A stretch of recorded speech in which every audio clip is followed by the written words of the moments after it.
Всем привет! Меня зовут Ольга, вы на канале Наши растения. И сегодня мы поговорим о том, как перевести фикус. Причем фикус будет достаточно большой, а перевозка будет осуществляться зимой.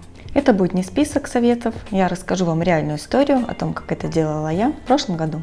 Началось все с того, что меня попросили помочь озеленить пространство небольшой кофейни. В наличии уже было 2 небольших фикуса и решили приобрести еще 2 и расставить их вдоль панорамных окон. В магазинах крупномеры стоят достаточно дорого, поэтому поиски проходили среди частных объявлений. Подходящие растения нашлись очень скоро на сайте объявлений Авито. Совсем недалеко от моего дома, рядом с парком фонтанов, закрывался ресторан, и они распродавали все свое оборудование, мебель и в том числе растения. Так как продавец закрывал свой ресторан, они попросили забрать растения до 27 декабря. В свою очередь заказчик мог их принять только 9 января, потому что на праздничные дни никто не работал и за растениями присматривать там некому было. Так как других предложений не было и цена на растения была хорошая, я решила выкупить их и передержать 2 недели у себя дома. Осталось решить последний вопрос, как же их перевести. Оба растения были почти 2 метра в высоту вместе с корневым комом, с раскидистыми веточками. Подходящей грузовой машины рядом не оказалось, заматывать растения в 10 слоев какого-то утеплителя тоже не хотелось. Поэтому я решила перевести фикусы по принципу новогодней елки в легковой машине. У фикусов очень эластичные веточки, что у маленьких, что у больших. Это позволило мне вот так снизу вверх прижать их к стволу, вот таким образом. И сначала я взяла обычную веревку, не сильно, насколько веточки позволяют, зафиксировала.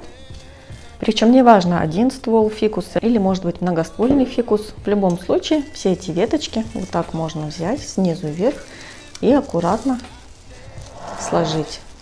После этого я обмотала растения пленкой, и уже в таком виде оба фикуса легко поместились в машину. Перевозили мы их на Volvo XC60, сложили заднее сиденье, переднее пассажирское, и они прекрасно, комфортно там разместились. Привезла я растения домой, естественно, их пришлось распаковать. На фикусах было очень много сухих веточек, какие-то ветки были подвязаны веревкой, и я решила привести их немножечко в порядок. Убрала все мертвые ветки, убрала веревки, кое-что пришлось подрезать из живых веток, чтобы придать фикусу форму. Потратила минут 30-40 на каждое растение, но мне очень понравился результат, и на мой взгляд дерево стало выглядеть намного аккуратней, опрятней и ровнее.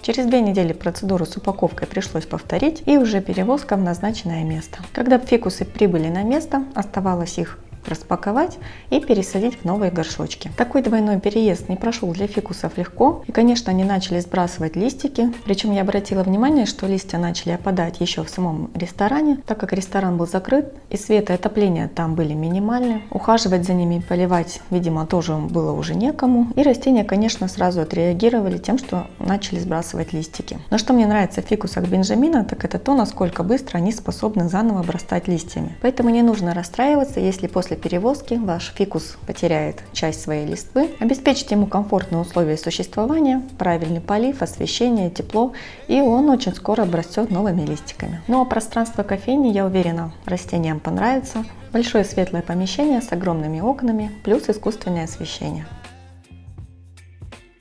Если видео вам понравилось и было полезным, не забудьте поддержать его лайком, подписывайтесь на канал. Ну а я прощаюсь с вами и до новых встреч!